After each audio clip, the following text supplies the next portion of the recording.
قصيدة جهزتها صرت لعند أمي لبيت خالي ويانا وجدتي. بعدين أنا بديت من باب الباب كذا وقالت أجابك يلا انقلع. أنا قلت يوم ما قد كتبت فيش قصيدة سمع إيش القصيدة ولا اشتي قصايد ولا أنا يلا رحلك. جدتي قالت خله يدخلنا يسمعنا القصيدة عادي يدخل يسمعنا. وأنا قلت ادخل يا جدتي قالت ادخل. المهم دخلت لعندهن سمعت أول قصيدة يا رب رجع كل غايب للبيت واهدي بفضلك كل عاصي لأمه. وأمي تفعل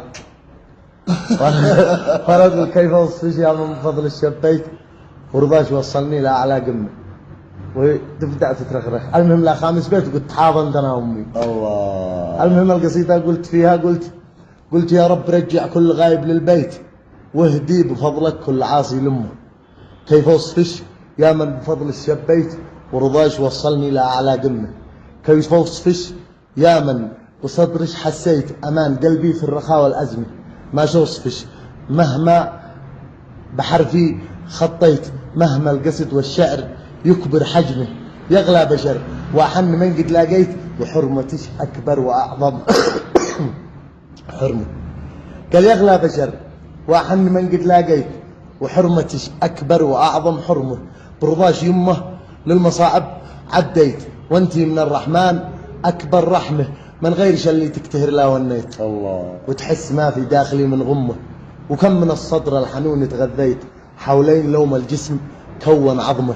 يا من على يدش كبرت تربيت وكم زرعتي في شفان البسمة ويوم عيدش والفرح لتكسيت وكم زرعتي في شفان البسمة وتزعلي مني إذا ما صليت ويشل قلبش من خصامي قسمه.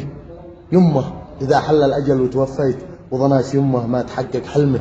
رضاش حلمي حي أو أنا ميت ودعوتش لابنش يكبر نعمه. الله. يا الخير والبركة ويا أصل البيت وانتي من أعطاك الرحم من اسمه. غبني عليك يا من قلبك قسيت أو من سماع الأم غيب نجمه. من ما عطتك الأم أش قد رديت وأمك تقول ابني قطعني علمه.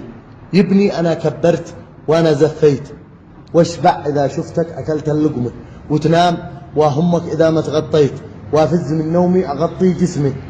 كانت ظلم الدنيا إذا قد قفيت واضيق لا قالوا تغلق رقمه. واليوم من أمك يا ضنايا استكفيت قاطع وصال أمك أمانة للمه. لا عاد زرت أمك ولا عاد دقيت ولا ذكرت أمك ولو في كلمة. مسرع من أمك يا ضنايا استغنيت وأنا من أعطاك الأمل والهمة. ما كنت متوقع ولا يوم ظنيت إن ابن بطني ما عاد برشم. الله الله الله.